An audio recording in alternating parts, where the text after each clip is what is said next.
Hi, friends and families. Welcome to a special edition of the Purple Couch Podcast. I'm Dr. Manny Rodriguez, and with me will be co-host Missy Owen. And today, Missy and I are going to interview the one and only Loki. That's right, Miss Pam's son, who you have heard lots of stories, lots of personal reflections from a mother's perspective. Today, we're going to get Loki's perspective. As an individual with autism, 18 years old, just graduated high school and his AA in psychology, all of that growth, that learning, that personal perspective and reflection is going to be right here on the Purple Couch Podcast. We're going to ask Loki some questions about his perspective of being a person with autism and what are the trials and tribulations and challenges that he's faced over his life. We're also going to ask Loki questions for the caregivers, give his perspective, his tips, his tools and techniques for caregivers. Loki's not just a person with autism, he is working with children with autism and other neurodiversities. So this podcast should be one that you want to record, you want to take some notes, because there's nothing like this out there. So please sit back, relax, and enjoy the Purple Couch Podcast interview with Loki. Welcome to the Purple Couch Podcast, hosted by Pamela Furr, co-hosted by Dr. Manny Rodriguez and Melissa Owen. Together, we dive deep into discussions around education, neurodiversity, autism, and applied behavior analysis. Click and subscribe today so you don't miss out on any future episodes. Hi, everyone, and welcome back to the Purple Couch Podcast. So today we have a special episode. As you can tell, I'm in the seat that Pam's usually in. Hi, I'm Missy Owen. But as always, we have Manny Rodriguez with us. And today we have our special guest, Loki, who is Pam's son. So definitely, if you've watched previous episodes, we talk about you pretty much every single one. Oh, yeah. Yeah, I gotta say. I've heard from my mom mostly just how much she's usually talked about me on this. So Yeah. it's an appreciation to be here. Oh, good. Yeah, we're glad to have you on. So as you know, Loki, as I said, is Pam's son. He's also on the spectrum as well. Yeah. So Loki is here to offer us his insight, since this podcast is about autism, ABA, and education.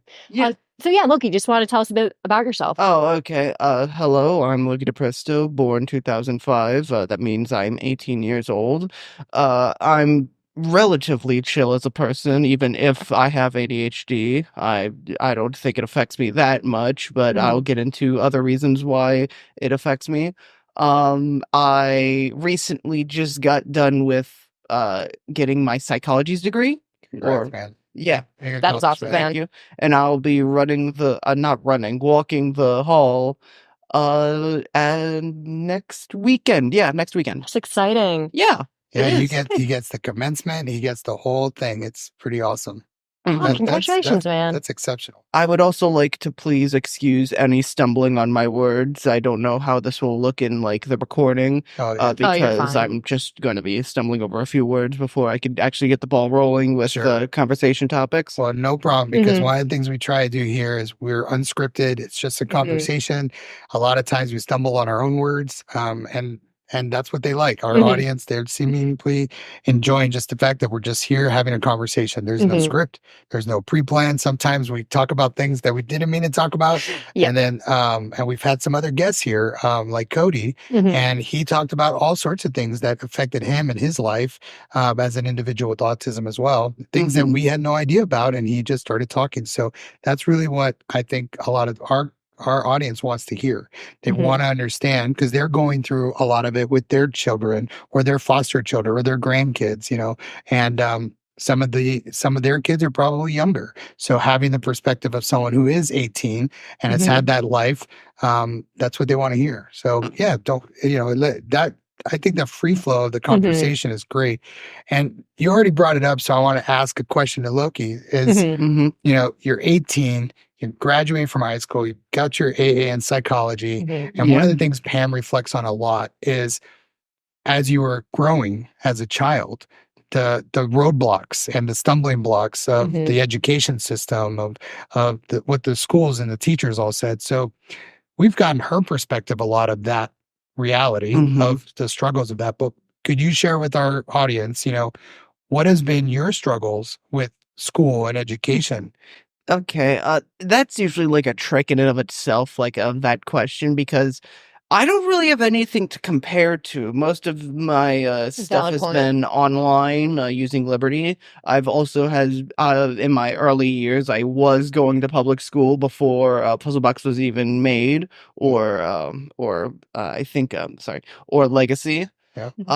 And so only the real perspective that I have isn't really from a reg system, mostly through I just see stuff that seems unfair, and I just say, "Hey, mom, is this really like how it's meant to go?" Mhm. Yeah. So what would be And some examples? some examples. Give me a moment to think Oh, about you're good. I this. totally Sure, just sure. threw you on the spot on that No, one. no, Yeah. no, no, no, no, no, no, no. Throw me on the spot. It's fine. I'd say like one thing that makes me really peeved is mostly just like not proper setup. Like it most schools nowadays really only give you a textbook and just say, "Go ham, you do you," and Yeah. doesn't really give you proper instruction like, how I've been like I also work as a TA at a puzzle box, at multiple like, at, so far, like, 2 different buildings because it's been, like, sort of swapping around. Mhm. From how I've seen it, like, during, like, the elementary school, we usually just go to our textbooks and we go to a specific page and we read through that and we do it together. Now that also goes through the same process as like other schools as well. It's just that like there isn't enough guiding in the sense that there Mhm. should be. There isn't like how I'm trying to think of a word to say this. Like it's all self-taught. You kind It's of have to do. yeah, it's more so you're going to have to run off your own instinct to make the Yeah. proper calls, and it also just makes tests feel like not how much you know, but more so how much you remember Yeah. Yeah. the information. And Mhm. being someone slightly on the ADHD scale, again, I don't know. I know that I'm autistic. I just don't know how much I am because I also Mhm. usually just forget, and that's also another thing. I just usually like I just zone out sometimes. Sometimes I forget certain things. Like if I know where a milk carton is, I'll probably forget it where it is in the fridge. And then once I ask, "Hey mom, I can't find the milk carton in the fridge," she'll just pull it out and it's almost like in the middle of the air right there. And it's like, Mm. dang, now I feel stupid. And that's zoning out. Mhm. That's interesting you say that. And with the memorization, I mean, we talk about it on the podcast a lot when we Mhm. talk about education, mostly like public schools, with the whole idea that it's about memorization. My own Mhm. son included, my daughter, they're all in public school, Yeah. and that's really all it is. It's like they Mhm. have to memorize this poem and they have to memorize this literature and Yeah. this, Yeah. and it's not It's true comprehension. there's a Yeah.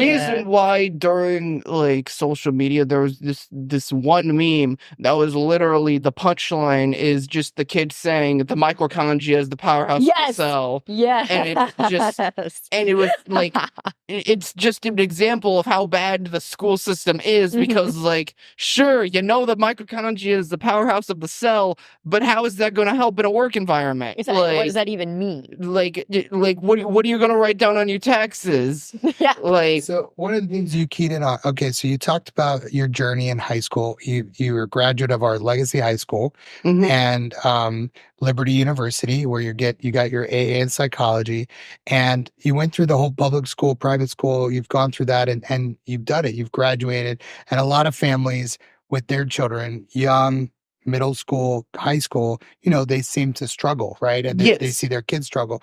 What have been some what have been some techniques or tools, things that actually helped you along your way?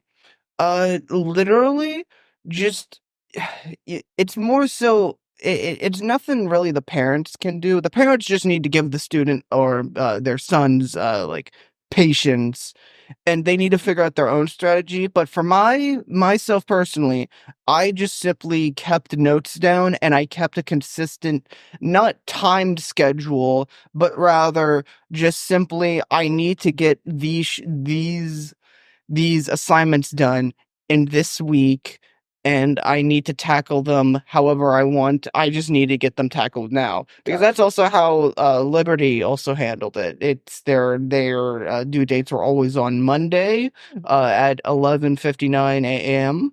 and well, not AM, PM. Yeah. And you just simply had to figure out how you'd have to tackle it yourself. And what I just usually did was just it's sometimes I say I commit to a schedule, but sometimes I just say I ball in and then I just know life it for an entire day, and sometimes it's all done. But I know sometimes it's struggling, and sometimes I just have to spend an entire day studying, and it's also just inconsistent, and it's just sometimes a struggle. But it's mostly just you have to you have to figure out your own strategy yourself. And I think this can also be a good translating point into like trying to get chores done as like someone like myself. I sometimes just never actually do them, and I have to keep myself like an entire like cork board on stuff that I need to do during the day and during the week, and have a schedule saying, oh yeah, trash comes out on Tuesday and trash comes out on Friday.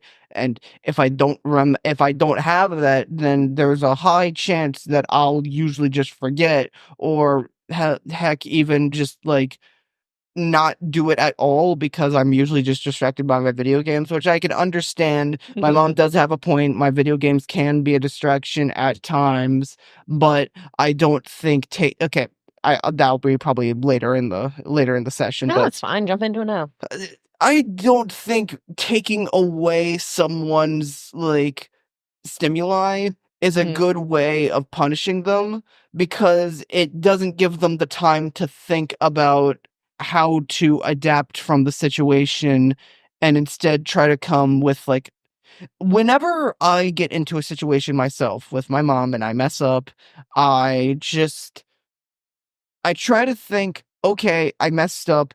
How can I turn this, how can I make a strategy with my own strategies right now to change how I act and develop from this situation, develop from this accident? Because that's also not only what autistic people should be doing, it's also what just everybody should be doing, because I feel like people never really take accountability for their mistakes, and therefore they can't really develop.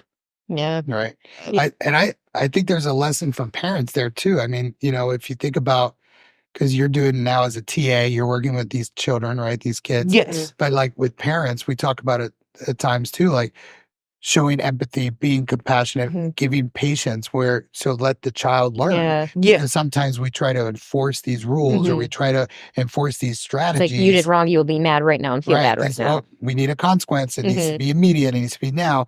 But there's no reflective time. And what I'm hearing you say is give the person time to like understand, oh, okay, they're mad. They're not happy with something I did.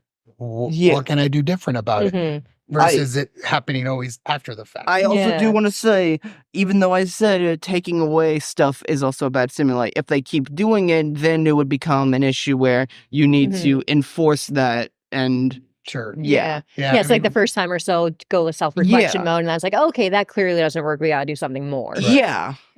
I also want to say that, like, on the topic of teachers and parents, I feel like there should be more. I don't want to say fluidity.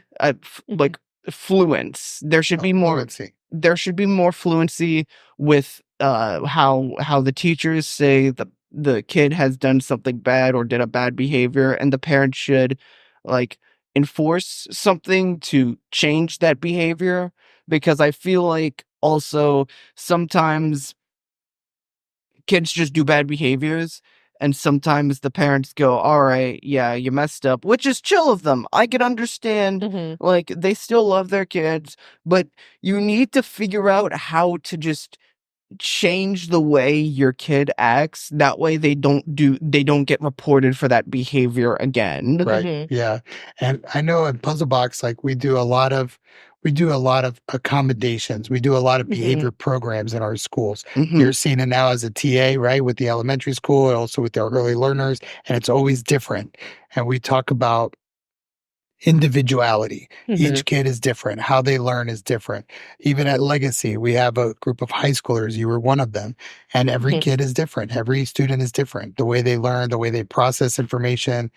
So you mentioned self-paced. I'm just curious about your perspective on this. So you went through Liberty. You had that learning experience where you're online. It's at your pace. Sometimes the schedule works. The due dates definitely seem to work for you, but really just kind of doing it the way you want to do it, right? Yeah. What is some advice that you would give to parents about kind of how to figure out what works for their kid? Just I feel like I'm gonna sound like my mom saying this. That's okay. Just simply experiment. Like, Mhm. there's not really, like, a set method for every single kid, and again, I feel like the best way you could just do it is just talking to your kid saying, "Hey, what would you prefer?" Because I feel like, during those times of experimenting with behavior and trying to figure out the best behavior, I feel like a kid never really gets, like, the input that they need. Yeah. Mhm. This is also coming highly speculative because again, I don't really have a box to stand on whenever I do this because it's just like I don't come from a point of reference. I'm just saying that I feel like the kids don't really have a choice in the matter of what they Mhm. want, Sure. and it's mostly just the parents molding their kid into like the perfect soldier for them. Yeah, it's like, "Hey, this worked for me as a kid, so this will work for you. I saw this on TV. Oh, I think that would work in this Yeah, situation." yeah. It's just going off of, like, other, like, parents or kids or just adults' explanations Mhm. on how things work when they don't actually work. It Yeah, just works for their kid and specifically or 2 kids specifically. Yeah. exactly. And Yeah. not, like you said, the individualized and kind of in across situations as well. Yeah, like, but, like, I don't think you should just take all your single advice into one professional.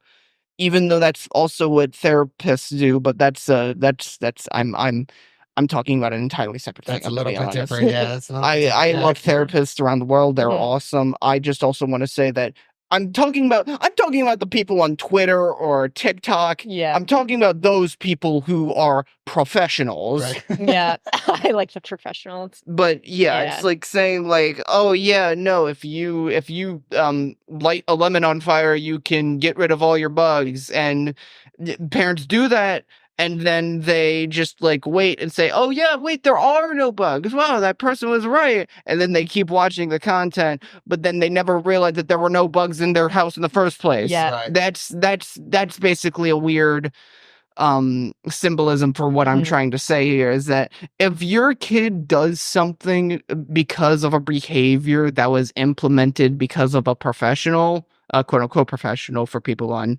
Mhm. Spotify, it's never really like it's never really always the professional's like power because of that. It's Yeah. mostly just they like that idea, but maybe they won't like everything else the professional has to say. True. We haven't had a lot of interviews on this Mhm. podcast, but this is there's a bunch of questions I have that I just want to ask Mhm. Mhm. Loki. But if you're already enjoying this podcast and you're getting a lot of value of it, please like, subscribe, and share. That's the best way that this kind of information is going to get out to the world. And Mhm. again, this was a pretty unique interview already. So I have a couple more questions. Uh-huh. Yeah. We'll take a quick break and then we'll come back.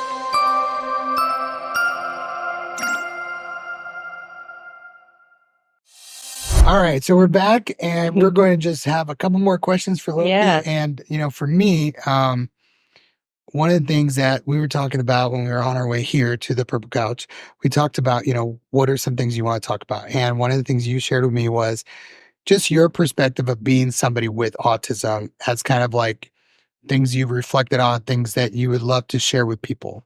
So what are some of those things? What are the things that you want to share with people? The things that I want to share to people about being someone with autism is just simply just like, I don't know. I listen, I'm gonna be honest. I don't think people with autism see the world differently as many advertisers like would say. Okay. I feel like we experience the same world that you all are living in. We just have moments where we just, just go blank for a second, or Okay. forget something, or sometimes you just go really hard and focusing on one thing and one thing specifically. Maybe it's for a piece of media, maybe it's for an assignment for a day, maybe it's just for like a video game and a video game piece of media that we just like for an entire year and base our whole personality off of that. Because God forbid, I know that, and it is fun as hell. I like video games, and I like media, and I like consuming media, and I like watching people create media about stuff that I like. Can we curse here? Yes, we can. Okay, Yeah. I like it when people make media off of the shit I like, and it makes me very happy. And it's probably the same. But again, I also want to restate: I do not speak for every single autistic person here. Everyone with autism is at different levels. Everyone with autism is at like different, like varying degrees. And there's a reason why it's called a spectrum. Right.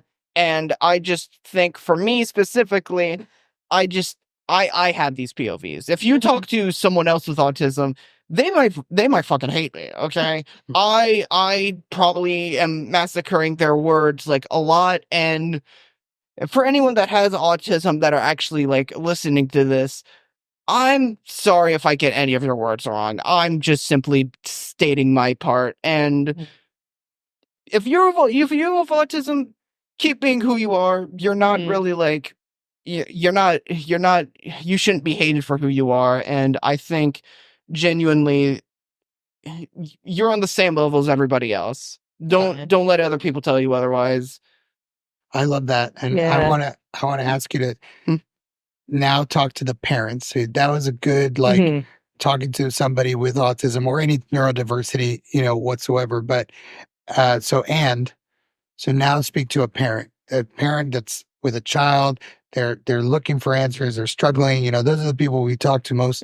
What would you say to those people? Again, I want to say that all you really need to do for someone that has autism and you're with someone is just give them patience. They'll figure it out. They'll figure out their own way. You'll just need to guide them in the right aspect because hell, that's what mom's been doing for the past, like, I'd like to say 16 to 15 to 17 years. Like, I've been guided to hell and back, but I still had a choice in the matter. I don't think mom was, or Miss Pam, or however you'd like to say her name, has guided me in a way where I feel like I have an illusion of choice. I feel like the choices that I have made personally shape me to who I am right now. And I feel happy for who I am right now. I have friends online, I have friends outside, and both of which just make me very enjoyable and makes me feel that I'm a part of the community. And if I could have a moment right now, mom, if you're listening to this right now, probably on the way to work or on the way to, like, I don't know, a concert or whatever, I just want to say it. I fucking love you. I don't know how I could say many times I love you during like when we're at the house or when we're at like anywhere else, when we're at work. Hell, even whenever I look at you through the window when we were at Palm Bay, I need you to know that you're doing amazing. And whenever I say I love you or fuck you in the funny way, I don't know how many times I could say the words I love and you in the same sentence, but God forbid, mom, I need you to know that you're appreciated, and if not for anybody, I appreciate you myself, and I'll always be here for you. That was beautiful. Oh my gosh, yeah. That was I think that's beautiful. the ideal, like any parent. Like I was picturing, I hope my daughter says the same thing when she's your age. Right now, I mean, she's 2.5, but Yeah. oh, that's amazing. Again, I don't think I should be a role model for anybody here. Everybody got their own way of living, and they shouldn't be living by my standard. I always tell Kate, like, listen, I need you, don't live up like me, because I feel like it would be an unbearable hell to live with if I had a clone. If I can offer one perspective on that, Hmm? and this is a great way to end it, but I will say to you, Loki, because I've known you for a little bit, not very long, a couple years now. I'd say like 2 years Yeah, is like couple a of years. moderate amount of time. It's a good Mhm. time. I've had the opportunity to work with you in school. I've had an opportunity to see you shine in school, see you struggle in school, see you overcome some pretty major obstacles that some people don't. College is not easy. Getting your Mhm. AA, not easy. I've also just recently seen you with our kids in our schools, both the elementary school and now our early learners. You are definitely somebody to role model from. I have kids Mhm. myself, Loki. I got 5. And I would love for them to have a role model like you, somebody that Mhm. perseveres, somebody that has things that they struggle with, things that they don't struggle with, things that they persevere through. It's just awesome. So you Mhm. may not feel that way, but I promise you, I feel that way. I know a lot of people feel that way, Oh yeah, and just it's the just amazing. the week you're at Palm Bay, just the way you interacted with the kids, Oh, just the way you talk to them and relate to them, and keep it very honest. It's like Hmm. you're not gonna gloss anything over. You're gonna talk to them like they're real people, Yeah, which has just been amazing. absolutely. so you could say I'm just sort of an epic dude. You're Yes, awesome too, man. yes, you're amazing. And Thank you. I Yes. think our families need to hear that message too. I find that sometimes our families, they have their children and they almost, unfortunately, some reason, somehow, they almost isolate themselves. Yeah, They or don't have struggle high with enough it, expectations, or or think like, oh, there's a they think they're just ceiling. just don't be that, right? Yeah. Your mom Mhm. talks about all the time how when you were a young kid, you weren't talking. Yeah. Those kind of things. Look at you now. Struggling with education. Look at you now. And I Mhm. think that's kind of the whole reason why we wanted to do this podcast is Mhm. just to inspire people. And you inspire these young kids. Oh, completely. You even inspire the kids that you are peers with in your high school. Yeah. And Yeah. now you're going to college. So let's end with that. Mhm. Loki, give us like the sound bite of where is Loki going from here? You're about to walk on stage, get your AA. What's the path forward for you? What do you think? Where are you going in the next few years? Forwards, I don't fucking know.